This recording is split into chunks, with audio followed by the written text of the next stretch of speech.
হাম পরিস্থিতির আরো খবর জানাতে বগুড়া থেকে আমাদের সাথে যুক্ত হচ্ছেন সহকর্মী আবু সাইদ।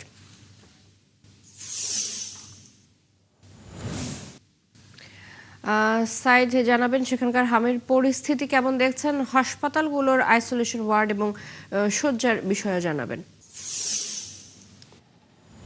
জি চৈতি, আপনাকে ধন্যবাদ। আমি এখন দাঁড়িয়ে আছি বগুড়া শহীদ জিয়াউর রহমান মেডিকেল কলেজ হসপিটালের সামনে। হাম রুবেলা মূলত বগুড়ার বিভিন্ন হসপিটালে আমরা শুরু থেকে দেখছি যে ভর্তি রোগীর সংখ্যা কিন্তু দিন দিন বাড়ছে।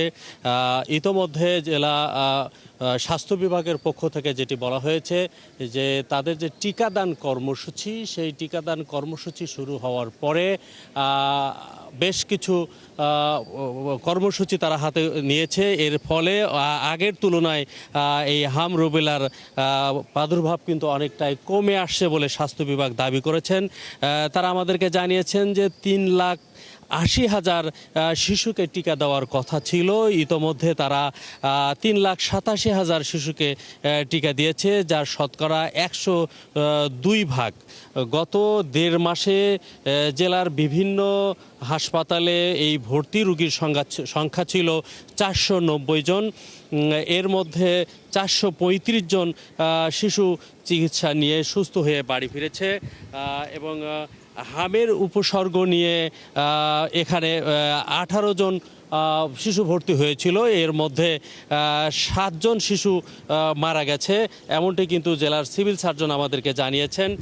এবং তারা বলছেন যে গতকাল পর্যন্ত কিন্তু বগুড়ার 3টি হসপিটাল অর্থাৎ শহীদ জিয়াউর রহমান মেডিকেল কলেজ হসপিটালে 38 জন, বগুড়ার মোহাম্মদ আলী হসপিটালে 6 জন এবং TMSS হসপিটালে 11 জন ভর্তি ছিল। এবং সব মিলে হামের যে প্রাদুর্ভাব তা অনেকটাই কমে আসছে, এমনটি কিন্তু দাবি করছেন জেলার স্বাস্থ্য বিভাগের পক্ষ থেকে।